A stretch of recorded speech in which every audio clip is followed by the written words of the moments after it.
আমেরিকার সাথে বাংলাদেশের পরাজয় মেনে নেয়ার মতো নয়, তবুও ব্যর্থতার গল্প ভুলে নতুন করে শুরু করতে চাইবে শান্ত হৃদয়রা। হয়তো দ্বিতীয় ম্যাচ জিতলে আড়ালে চলে যাবে প্রথম ম্যাচের ব্যর্থতা। কিন্তু একটা প্রশ্ন, বিশ্বকাপে বাংলাদেশ কেমন উইকেটে খেলবে? যতটুকু তথ্য রয়েছে, ড্রপ ইন পিচে খেলা হবে আমেরিকায়, আর পিচগুলো আনা হয়েছে অস্ট্রেলিয়ার এডিলেড থেকে। ড্রপ ইন পিচ তৈরির দায়িত্বে থাকা এডিলেড ওভালের কিউরেটর ড্যানিয়েল হাও বিবিসিকে বলেছেন, আমাদের লক্ষ্য হচ্ছে গতি ও সমান বাউন্স থাকবে এমন পিচ তৈরি করা, যেখানে খেলোয়াড়রা শট খেলতে পারবেন। আমরা বিনোদনদায়ী ক্রিকেট চাই, কিন্তু চ্যালেঞ্জ আছে। এতে একটা বিষয় পরিষ্কার, স্লো বা স্পিন উইকেট হওয়ার সম্ভাবনা নেই। বলা যায় স্পোর্টিং উইকেটে বাংলাদেশকে খেলতে হবে বিশ্বকাপের প্রথম 2 ম্যাচ, যার মধ্যে একটি 7 জুন ডালাসে খেলবে শ্রীলঙ্কার বিপক্ষে, অন্যটি 10 জুন নিউ ইয়র্কে দক্ষিণ আফ্রিকার বিপক্ষে। তাই প্রশ্নটা চলে আসে, বাংলাদেশ কোন উইকেটে প্রস্তুতি নিয়ে বিশ্বকাপ খেলতে নামবে?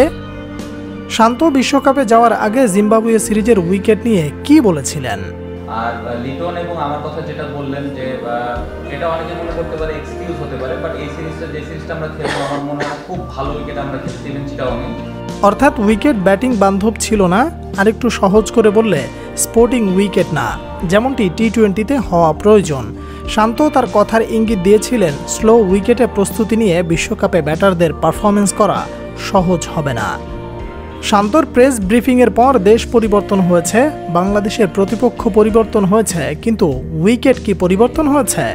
বিন্দুমাত্র পরিবর্তন হয়নি। প্রথম ম্যাচের উইকেট মিরপুরের উইকেট থেকে খারাপ মনে হয়েছে। আর এই উইকেটে প্রস্তুতি নিয়ে বিশ্বকাপে বাংলাদেশের ব্যাটারদের থেকে আপনি কিভাবে ভালো কিছু আশা করেন? না বাংলাদেশে প্রস্তুতির জন্য ভালো উইকেট পেয়েছেন, না পাচ্ছেন আমেরিকায়। ইউএসের সাথে যে পিচে খেলা হয়েছে, ওই পিচে ব্যাটিং করা সত্যিকার অর্থে সহজ ছিল না। লিটন যে বলে আউট হয়েছে, ওই বলটার কথা চিন্তা করুন। হয়তো সাম্প্রতিক সময়ে লিটনের ব্যাট ছন্দে নেই, তাই তাকে নিয়ে বিরূপ মন্তব্য করতেই পারেন, কিন্তু ওই বলে বিশ্বসেরা ব্যাটারও সমস্যায় পড়বে। হৃদয় 50 করলেও তার ব্যাটিং দেখলে বোঝার বাকি থাকার কথা নয় কতটা স্ট্রাগল করেছে এই উইকেটে ব্যাট চালাতে। তবে এই আলোচনার মূল উদ্দেশ্য কে খেলতে পারে আর কে পারে না এই বিষয় নয়। মূল কথা হচ্ছে বাংলাদেশ ক্রিকেট বোর্ডকে দেশের পিচ নিয়ে বিশদ আকারে পরিকল্পনা করতে হবে। বিশেষ করে টি-20 ক্রিকেটের সাথে তাল মিলিয়ে চলতে গেলে স্পোর্টিং উইকেট তৈরি করা ছাড়া বিকল্প কোনো পথ খোলা নেই। যদি ঘরোয়া ক্রিকেটের উইকেট নিয়ে সঠিক পদক্ষেপ না নেওয়া হয়, তাহলে এইভাবে আলোচনা চলতে থাকবে, খেলোয়াড়দের উপর দায় চাপানো হবে, স্ট্রাইক রেট নিয়ে প্রশ্ন তুলবে, কিন্তু প্লেয়ারদের স্ট্রাইক রেট বাড়ানোর জন্য উপযুক্ত মঞ্চ তৈরি করে দিতে হবে। এই প্রশ্ন কজন তুলেছে?